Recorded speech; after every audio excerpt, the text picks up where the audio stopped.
Assalamualaikum warahmatullahi wabarakatuh. My name is Fitania Nursia Anantin.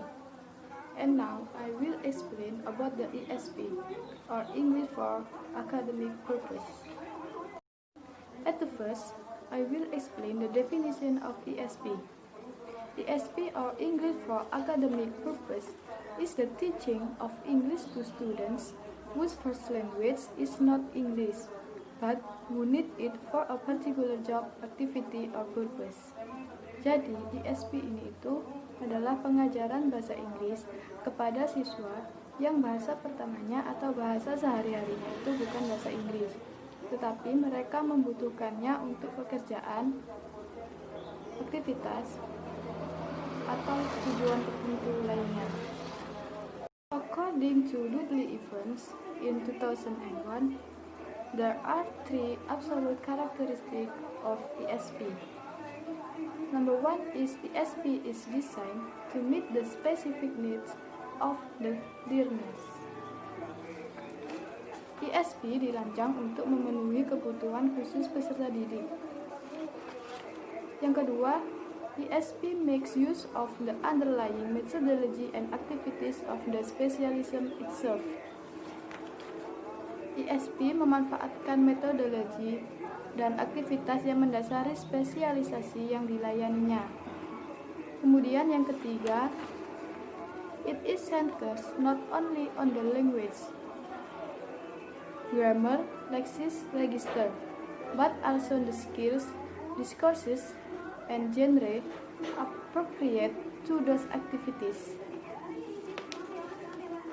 Hal ini tidak hanya berpusat pada bahasa, grammar, leksis, dan register, melainkan juga keterampilan, kecakapan, genre yang sesuai dengan kegiatan peserta didik.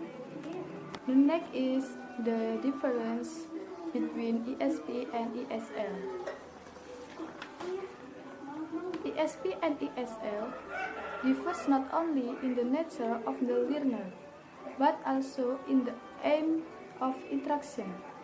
As general rule, while in ESL or for language skill, listening, reading, speaking, and writing are stressed equally. But in ESP, it is a need analysis that determines which language skill are most needed by students, and the syllabus is designed accordingly. Jadi, ESP dan ESL ini berbeda tidak hanya dalam sifat pelajarnya saja, tetapi juga dalam tujuan pembelajaran. Sebagai aturan umum, ESL membutuhkan keempat keterampilan bahasa, yaitu listening, reading, speaking, and writing. Pada ESL, keterampilan bahasa tersebut sangat ditekankan. Sedangkan pada ESP membutuhkan analisis demi menentukan keterampilan bahasa mana yang dibutuhkan oleh siswa dan silabus harus dirancang dengan tepat. And the last is ESP course at Technical Secondary Vocational School for Construction and Building Trade Student, atau kursus ESP di sekolah kejuruan teknik untuk siswa dan untuk membangun perdagangan sekolah. The first discusses the meaning of ESP and then tells about its characteristic. It discusses the role of English as a threat at final language globally and then further narrates the various steps that are being taken by various countries to promote ESP program for its workforce. Hal pertama yang dibahas adalah pengertian ESP dan kemudian membahas karakteristiknya.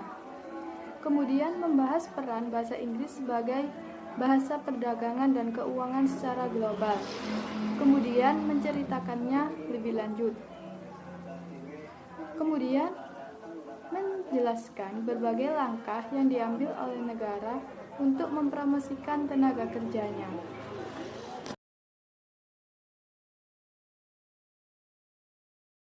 I think enough for the explanation about ESP.